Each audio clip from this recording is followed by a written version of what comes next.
There was a couple named Kwame and Abena. They were known as a loving couple in their community, but over time something changed. Kwame became very busy with business and Abena started managing most family matters through her phone. Instead of talking in the evening, they texted each other from different rooms. One evening, Abena texted Kwame, "You never help with the children." Kwame replied with a short message, "That's not true." The conversation grew tense. The text became sharper. By the end of the night, they were both angry. Later, their elderly auntie visited and asked, "Why are you both quiet?" They explained the argument. The aunt laughed gently and said, "Two people who sit in the same house but talk through a phone will soon feel like strangers." She made them sit together and talk face to face. Within minutes, they realized the argument was simply misunderstanding in tone. Sometimes the problem is not the marriage. The problem is the method of communication. In today's digital world, texting has become one of the most common forms of communication between couples. It is quick, convenient, and sometimes necessary, especially during work hours or when partners are apart. However, when texting replaces face-to-face communication instead of supporting it, it can quietly damage intimacy in marriage. Proverbs 18:21 says, "The tongue has the power of life and death." Communication carries power, but texting often removes tone, emotion, eye contact, and physical presence, the very things that build understanding in marriage. There's an African proverb that says, "The ruin of a nation begins in the homes of its people." When communication in the home breaks down, relationships weaken. Today we will look at 4 dangers of over-relying on texting in marriage. Number 1, texting removes emotional tone. One of the greatest problems with texting is that it removes tone and emotion.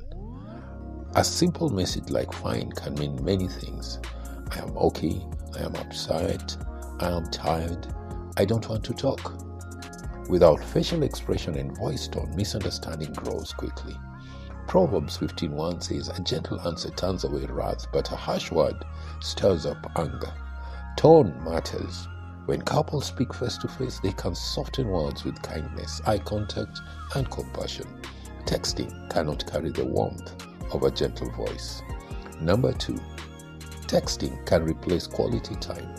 Some couples text all day but rarely sit and talk intentionally. They share logistics. "Did you pay the bill? Pick the kids. I'll be late." But they stop sharing their hearts. Marriage thrives on emotional connection. James 1:19 says, "Everyone should be quick to listen, slow to speak, and slow to become angry." Listening requires presence. You cannot truly listen deeply through constant texting. Real intimacy grows when couples pause, sit together, and talk. Number 3, texting encourages avoidance of difficult conversations. Many couples prefer texting when discussing difficult issues because it feels safer. Instead of saying, "Can we talk about what happened yesterday?" they send long emotional messages. But conflict resolution requires maturity and humility.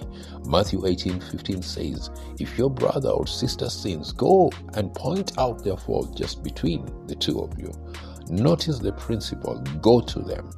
God's model for resolving issues is direct communication, not distant messaging.